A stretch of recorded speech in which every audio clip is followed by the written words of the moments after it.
Waneka datu Winus Buddha Wiswa bineki rakwaring apan kena parwanosen mangkang jinatwa kelawan siwa tatwa tunggal bineka tunggal ika tanhono dharma mangroa hong wilahing sekaring bawana langgeng.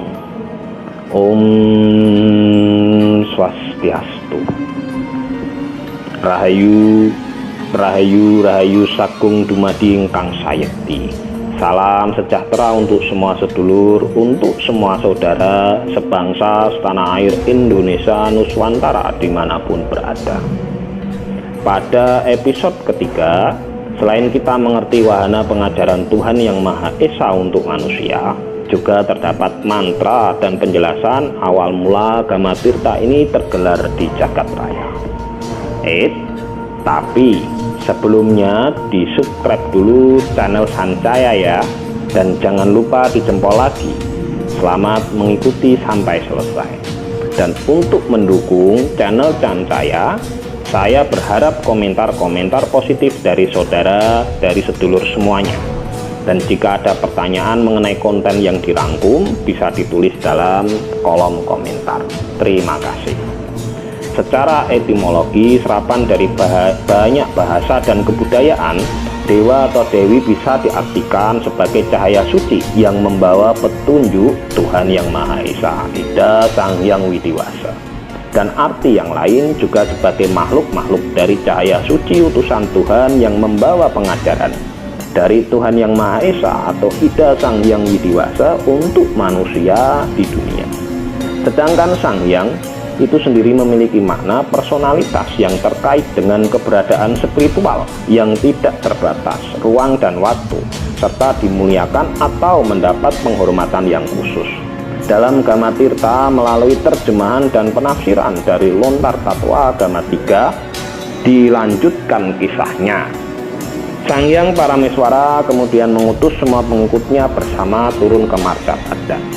Yang pertama, Sang Hyang Iswara turun mengajarkan tata krama dalam kehidupan, juga mengajarkan aksara swalalita, aksara mudre dan aksara uraista, mengajarkan seni suara dan paribahasa.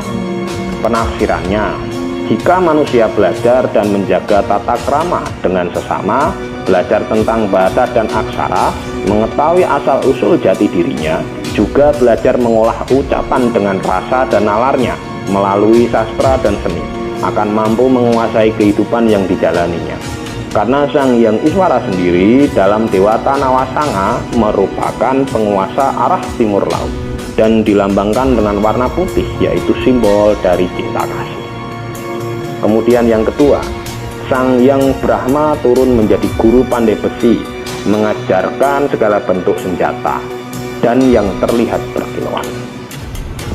Penafsirannya, jika manusia menempa ego dan nafsu yang keras di dalam hati dan kehidupannya, lalu mengasah yang berkilau yaitu bakat dan menggali potensi dirinya, maka mampu mencipta dan menumbuhkan cita-cita dalam kehidupannya.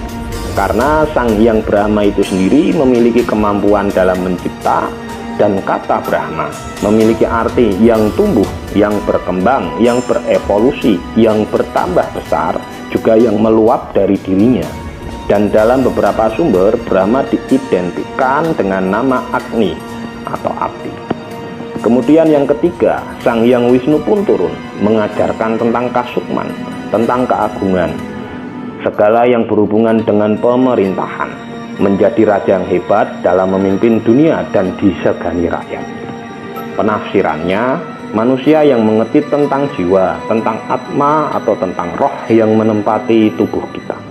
Caranya dengan mengembangkan sifat kasih yang luas dan memelihara kehidupan yang selaras dengan hukum dan tatanan alam semesta. Pasti akan menjadi pemimpin yang disegani rakyat, karena hukum dan tatanan alam merupakan manifestasi dari keagungan Tuhan Yang Maha Esa itu sendiri. Karena Sang Hyang Wisnu bertugas memelihara dan melindungi segala ciptaan dari Brahman atau Tuhan Yang Maha Esa atau Ida Sang Hyang Widiwasa. Wisnu sendiri dipandang sebagai roh kudus atau roh suci yang menempati segalanya. Dan sesuatu yang tidak terikat dari belenggu itu adalah Wisnu. Kemudian yang keempat, Sang Hyang Mahadewa turun mengajari Empu Galuh membuat busana raja yang mulia, juga perhiasan seperti emas dan perak. Sang Hyang Mahadewa merupakan manifestasi dari sinar suci Tuhan yang membawa keluhuran, kemuliaan, dan kepahlawanan. Penafsirannya, manusia yang menjadi pemimpin dalam kehidupan haruslah memiliki busana dalam kepemimpinannya. Digambarkan sebagai busana raja. Dan busana tersebut hanya bisa dibuat melalui keluhuran budi pekerti, memuliakan sesama makhluk, dan menjaga sifat-sifat kesatria dalam kehidupan sehari-hari, sehingga mencapai galuh atau galih sebagai inti dari rasa yang merupakan perwujudan hakiki dari raga kita, sehingga manusia bisa menjadi empu dalam kepemimpinan yang dijalaninya di dalam kehidupan di dunia. Kemudian yang kelima, Sang Hyang Siwa turun menjadi guru filsafat, guru keagamaan dan kepanditaan, mengajarkan tentang tata cara peribadatan, tentang kemampuan menggunakan pikiran, mengajarkan doa-doa dan cara berbakti kepada Tuhan Yang Maha Esa, Ida Sang Hyang Widiwasa. Penafsirannya, dengan memahami sirkulasi dalam kehidupan sehari-hari dan tekun dalam tata cara peribadatan kepada Tuhan Yang Maha Esa, juga mewujudkan bakti kepada Tuhan melalui yatna atau kurban, juga dengan berderma atau sedekah kepada sesama makhluk, maka manusia mengerti tentang dirinya dan menjadi guru yang bisa mengurai kesulitan dan masalah di dalam kehidupan sehari-hari yang dijalani. Berikutnya yang keenam, Begawan Wiswakarma turun mengajarkan tata letak bangunan, membangun tempat suci, dan juga membangun rumah tinggal. Penafsirannya yaitu raga atau tubuh manusia juga disebut sebagai bait suci atau tempat suci bagi atma atau roh yang tinggal di dalamnya. Dengan mengetahui fungsi dan bagian-bagian dari tubuh manusia luar dan dalam, maka kita jadi mengerti cara membangun raga sebagai sarana peribadatan bagi roh atau atma kepada Tuhan Yang Maha Esa, Ida Sang Hyang Widiwasa. Kemudian yang ketujuh, Batari Sri turun mengajarkan kepada para perempuan tentang caranya menenun, berhias, mengumpulkan benang, juga ajaran tentang diri dan memberikan kemakmuran. Penafsirannya yaitu melalui cahaya suci petunjuk Tuhan Yang Maha Esa, meneguhkan para perempuan untuk menenun jalan yang melintang di dalam hati, mengumpulkan segala kenangan dari kehidupan yang sudah dilalui, lalu menghias rasa dan atma dengan baktinya kepada Tuhan di dalam kehidupan sehari-hari, sehingga mendatangkan keberkahan dan kemakmuran. Karena Batari Sri itu juga disebut sebagai Sang Hyang Manikgalih, adalah Dewi Merta sebagai sumber kemakmuran Ibu Pertiwi yang merupakan sakti dari Wisnu sebagai Roh Kudus Atma Suci yang meliputi kehidupan manusia. Para Widiyadari pun turun ke dunia mengajarkan manusia tentang rasa persahabatan, cinta kasih, dan juga mengajarkan manusia menggunakan ide dan pikirannya. Sang Hyang Samararatih memberikan jiwa pada manusia, kepada binatang, kepada ikan, kepada burung, dan semua yang memiliki jiwa untuk bertindak. Disusupi janji 10 indera. Jatuh cintalah ketika melihat Sang Hyang Ratih turun ke 8 penjuru mata angin. Sri turun menjiwai di bawah tanah, Indra turun di pekarangan, Guru turun di sanggah kamulan, Yama turun di kegelapan, Ludra turun di kandang, Brahma turun di dapur, Kala turun pada pintu masuk, Uma menjiwai pasar.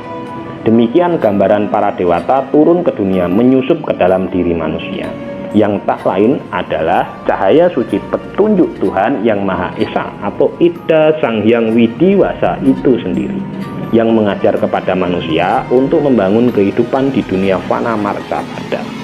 Penjelasan dalam lontar di atas juga merupakan sloka bahwasanya Tuhan Yang Maha Esa senantiasa memberikan welas kasih-Nya kepada umat manusia di dunia dalam buana alit, yaitu raga kita sendiri, dan buana agung, yaitu alam semesta dalam kehidupan sehari-hari. Melalui pengajaran dan kasih sayang yang tidak terbatas, kasih sayang Tuhan yang berwujud alam semesta ini, baik di siang, malam, juga di langit, di bumi, ruang, waktu, dan segala unsur yang tumbuh, hidup, dan mati di dalamnya, sebagai perwujudan hakikat dari zat welas asih, cinta kasih Tuhan pada kehidupan kita seluruh-luruhnya. Lalu, Sang Hyang Parameswara yang mengetahui segala perbuatan manusia di jagat mandala bersabda dalam mantra Om Tirtasyem Tirta Pawitrem Ganggaranuh Toyaranam Purusa Tirta Pawitrem Siwaning Malem Pawitrem. Demikianlah ingsun Sang Hyang Parameswara merinci mencipta gama tirta yang kemudian dijaga oleh semua manusia. Kesungguhan bakti ini membuat manusia sadar akan tubuhnya sendiri yang dijaga oleh 3 aksara, Swalalita, Sastra Urip, dan Mudri Aksarawati. Praista Aksara Muria itulah yang kemudian menjadi gama tirta. Berasal dari 3 lalu menyatu. Dalam agama seperti ditujukan kepada Trikarya Suda Kalamala. Dalam episode keempat nanti, kita mengulas bentuk dari Sang Hyang Murti, juga dari Ibu Pertiwi, dari Apah, dan dari Akasa, sebagai sastra alam yang menjadi satu dalam nama tirta. Om Swastiastu. Rahayu, Rahayu, Rahayu Sagung dumadi ingkang sayekti. Salam sejahtera untuk semua sedulur, semua saudara sebangsa setanah air Indonesia, Nusantara dimanapun berada. Bhinneka Tunggal Ika, Tanhono Dharma Mangruah.